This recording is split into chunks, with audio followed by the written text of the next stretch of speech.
സൗദിയിലെ ജയിലിൽ കഴിയുന്ന അബ്ദുൾ റഹീമിന്റെ മോചന ഹർജിയിൽ സിറ്റിംഗ് തുടങ്ങി. കഴിഞ്ഞ മാസം 12-ന് കേസ് പരിഗണിച്ച കോടതി സാങ്കേതിക പ്രശ്നങ്ങൾ ചൂണ്ടിക്കാട്ടി കേസ് നീട്ടിവെക്കുകയായിരുന്നു. വിവരങ്ങളുമായി ഇപ്പോൾ ജമാൽ ചേരുന്നുണ്ട് ദുബായിൽ നിന്നും. ജമാൽ, എന്താണ് ഇതുമായി ബന്ധപ്പെട്ട് സിറ്റിംഗ് തുടങ്ങിയോ? എന്താണ് വിവരങ്ങൾ? സിജോ, മലയാളികൾ ഏറെ പ്രതീക്ഷയോടെ കാത്തിരിക്കുന്ന ഒരു വിധി ഇന്നുണ്ടാകും എന്ന് തന്നെയാണ് കരുതുന്നത്. കഴിഞ്ഞ 5 തവണയായി ഈ കേസ് മാറ്റിവെച്ചിരുന്നു. പ്രധാനമായും പബ്ലിക് റൈറ്റ് ഡിഫൻസുമായി ബന്ധപ്പെട്ട ഒരു കാര്യത്തിൽ മാത്രമാണ് തീരുമാനമാകാനുള്ളത്.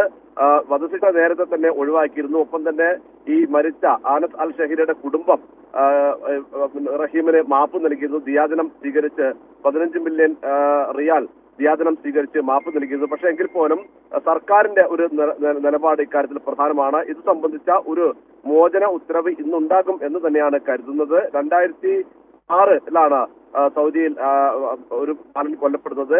ഈ കൊലപാതകവുമായി ബന്ധപ്പെട്ടാണ് അബ്ദുൽ ഹക്കീം ജയിലിൽ കഴിയുന്നത്. കഴിഞ്ഞ 18 വർഷമായി റഹീം ജയിലിൽ കഴിയുന്നു. ഏതായാലും ഈ 18 വർഷത്തെ ഇന്ന് ജമാലാണ് വിവരങ്ങൾ നൽകിയത്. അബ്ദുൾ റഹീമിന്റെ മോചനം സംബന്ധിച്ച് ഇന്ന് തീരുമാനമുണ്ടാകുമെന്നുള്ള വിവരങ്ങളാണ് ഇപ്പോൾ ജമാൽ പങ്കുവച്ചത്.